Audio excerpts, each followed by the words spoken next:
વલસાડ શહેરમાં ઠેક ઠેકાણે વરસાદી પાણી ભરાયા। વલસાડમાં મોડી રાતથી વરસી રહેલા વરસાદને પગલે વલસાડ શહેરના કેટલાક વિસ્તારોમાં ઘૂંટણસમા પાણી ભરાઈ ગયા હતા, જેમાં વલસાડની મધ્યમાં આવેલું હાલર વિસ્તાર પાણી ભરાઈ જવાને લઈને વાહન ચાલકો માટે ભારે હાલાકીનો સામનો કરવો પડે એવો વિસ્તાર બન્યો છે।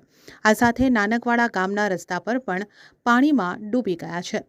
તેમજ આ માર્ગ ઉપર સિવિલ રોડ સુધી પાણી ભરાઈ ગયું હતું, જેથી રાહદારીઓ નાના તેમજ મોટા વાહન ચાલકોને પસાર થવું મુશ્કેલ બન્યું હતું। આ સાથે વલસાડના તિથલ રોડ પર આવેલી દુકાનોના પગથિયા સુધી પાણી ભરાઈ ગયું હતું, જેમાં ભારત ડેરી તેમજ નામાંકિત દુકાનોમાં વરસાદી પાણી ફરી વળ્યું હતું।